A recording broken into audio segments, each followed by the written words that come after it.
Extra ഷോകളുടെയും house full ഷോകളുടെയും പെരുമഴ തീർത്ത് ചാക്കോച്ചൻ നായകനെടുത്തിയ officer on duty. Hello friends, എല്ലാവർക്കും മൂവി ടോക്സ് ആൻഡ് റിവ്യൂവിന്റെ പുതിയൊരു വീഡിയോ ഇട്ട് സ്വതാപന്നത്തെ വീഡിയോ ഇഫത്ത് നമ്മൾ പങ്കുവെക്കാൻ പോകുന്ന ചാക്കോച്ചനെ കേന്ദ്ര കഥാപാത്രക്ക് ജിത്തു അഷ്റഫ് അണിയിച്ചൊരുക്കി ഈ വ്യാഴാഴ്ച തിയേറ്ററിൽ ഏറ്റവും പുതിയ മലയാള ചിത്രമായിട്ടുള്ള ഓഫീസർ ഓൺ ഡ്യൂട്ടി എന്ന് പറയുന്ന സിനിമയുടെ എക്സ്ട്രാ ഷോകളുടെ അതോടൊപ്പം ലേറ്റസ്റ്റ് കളക്ഷനെ കുറിച്ചാണ് വീഡിയോ. ആദ്യമായിട്ട് കാണുന്ന സുഹൃത്തുക്കളാണെങ്കിൽ പുതിയ സിനിമാ വിശേഷങ്ങൾക്കായിട്ട് ഇപ്പോൾ തന്നെ ചാനൽ സബ്സ്ക്രൈബ് ചെയ്ത് വെക്കുക.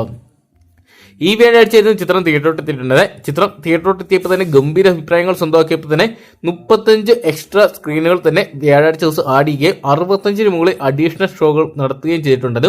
ഇപ്പോഴത്തെ ചിത്രം ഇന്നലെ മാത്രം ലേറ്റ് നൈറ്റ് ഷോസ്, അതായത് രാത്രി മാത്രം എക്സ്ട്രാ ഷോ ആഡ് ചെയ്തിരിക്കുന്നത് ഏകദേശം 100-ന് മുകളിലാണെന്നാണ് ഏറ്റവും പുതിയ കണക്കുകൾ പുറത്തു വരുമ്പോൾ അറിയാൻ സാധിച്ചിരിക്കുക. എന്തൊക്കെയാണ് ചാക്കോച്ചൻ 2025 തന്റെ ആദ്യത്തെ ബ്ലോക്ക് ബസ്റ്റർ ഹിറ്റ് ഉറപ്പിച്ചിരിക്കുകയാണ് ഓഫീസർ ഓൺ ഡ്യൂട്ടി എന്ന് പറയുന്ന സിനിമയിലൂടെ. എന്തൊക്കെയാണ് മികച്ചൊരു ക്രൈം ത്രില്ലർ ഇൻവെസ്റ്റിഗേഷൻ ചിത്രമാണ് ഓഫീസർ ഓൺ ഡ്യൂട്ടി എന്ന് പറയുന്ന സിനിമ. 5-ാം പാതിരയ്ക്ക് ശേഷം വീണ്ടും ചാക്കോച്ചൻ ത്രില്ലർ അടിപ്പിക്കുന്ന ചിത്രമാണ് ഓഫീസർ. വലിയ വിജയങ്ങൾ തന്നെ ചിത്രം സ്വന്തമാക്കും നമുക്ക് പ്രതീക്ഷിക്കാം. എന്തൊക്കെയാണ് ഇന്നും നമുക്ക് ബുക്ക് മൈ ഷോ പോലത്തെ പ്രമുഖ ബുക്കിംഗ് സൈറ്റുകൾ പരിശോധിച്ച ചിത്രത്തിന്റെ ഈ ഒരു സമയത്ത് ഒരു ബുക്കിംഗ് 1 മണിക്കൂറിൽ ഏകദേശം 6000 മുതൽ 7000 ടിക്കറ്റുകൾ വരെയാണ് വിറ്റുപോകുന്നത്. ട്രെൻഡിങ്ങിനാണ് ചിത്രത്തിന്റെ ബുക്കിംഗ്. എന്തൊക്കെയാണ് റെഡ് സിഗ്നലുകളുടെ ഒരു റെഡ് അലേർട്ട് തന്നെയാണ് ബുക്ക് മൈ ഷോ സ്റ്റാറ്റസ് കാണുമ്പോൾ നമുക്ക് മനസ്സിലാക്കാൻ സാധിക്കുന്നത്. എന്തൊക്കെയാണ് ചിത്രം റെക്കോർഡ് കളക്ഷൻ തന്നെ ഇന്ന് സ്വന്തമാക്കട്ടെ നമുക്ക് പ്രതീക്ഷിക്കാം.